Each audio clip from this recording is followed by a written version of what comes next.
Hi guys, how are you today? Welcome back to my channel Adventures in America. My name is Jocelyn and today we're going to talk about the airport arrival guidelines in Manila for non-overseas Filipino workers and qualified foreign nationals.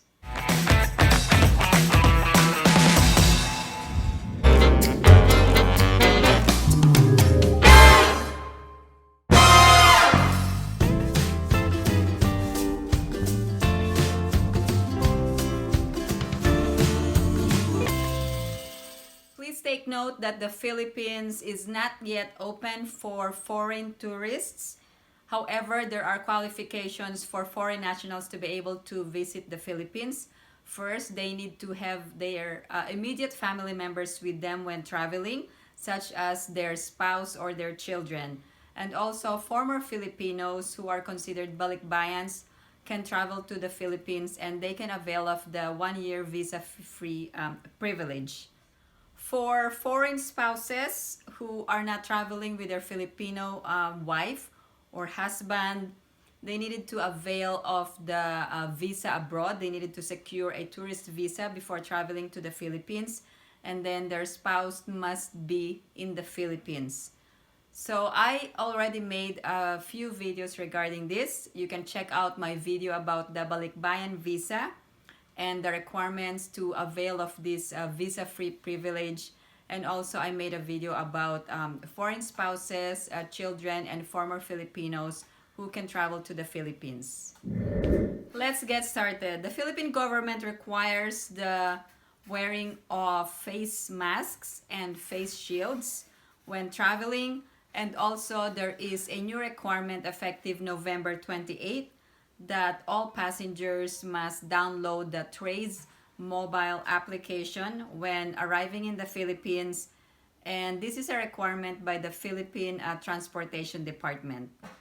Here are the latest arrival guidelines for non-overseas Filipino workers and qualified foreign nationals. Step number 1, as early as 3 days before departure, you needed to accomplish the electronic case investigation form and save the confirmation and QR code in your email.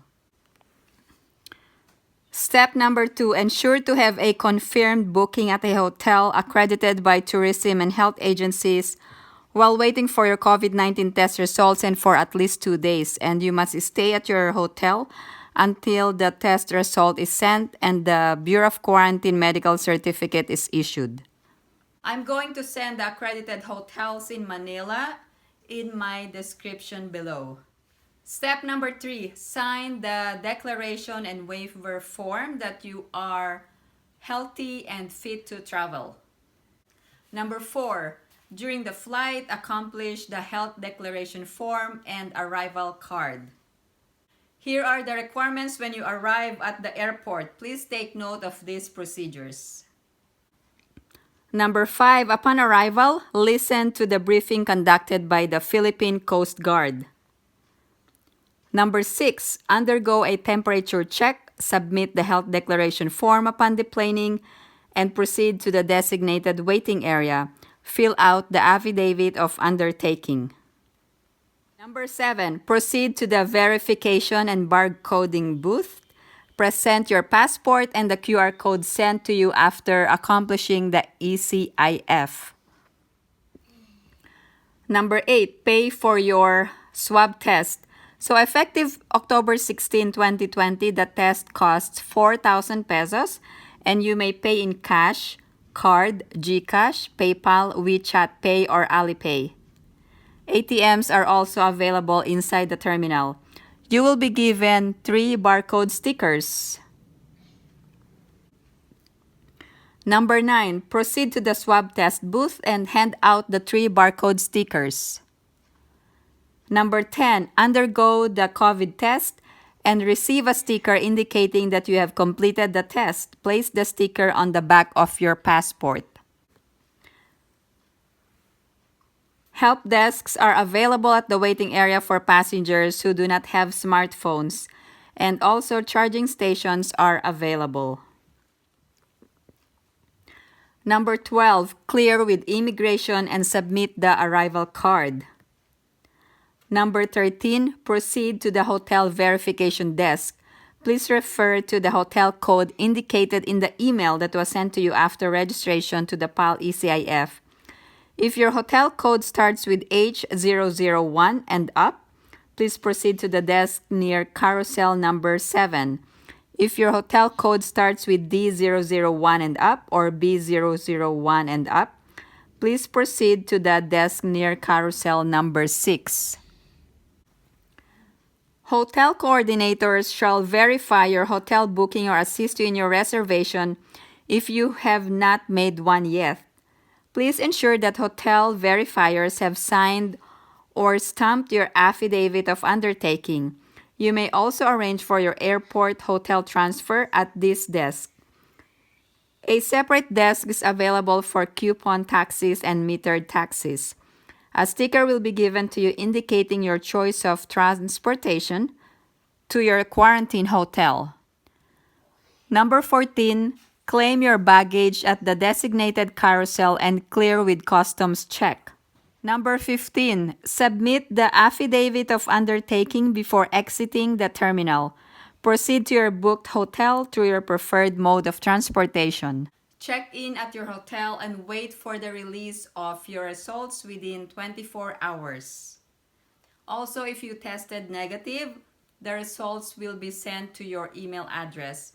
And if you have your mobile number registered, you will receive a text message indicating that your results are now ready. If you have a connecting flight and you needed to extend your stay, you need to rebook your flights as soon as possible. Please take note that you will be responsible for the accommodation and food expenses while staying at your hotel.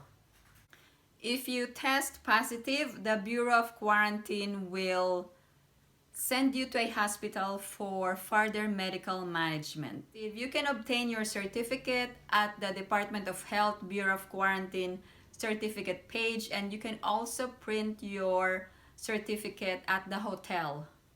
To follow up on your test results, I will provide the contact information below in my description, and you can save this information when you arrive.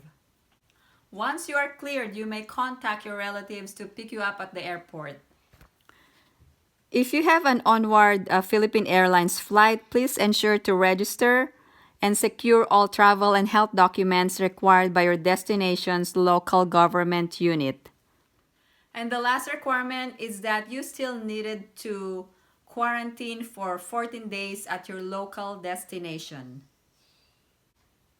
I'm going to send all the forms and links and also the accredited hotels in my description below. And if you have any other questions or comments, you may send your comments below. And I will try to get back to each one of you as soon as I can. And I hope you guys stay safe, and thank you guys for watching. If you like this video, please give it a big thumbs up. And if you haven't subscribed, please subscribe. And I will see you in my next video. Thank you guys for watching. Bye!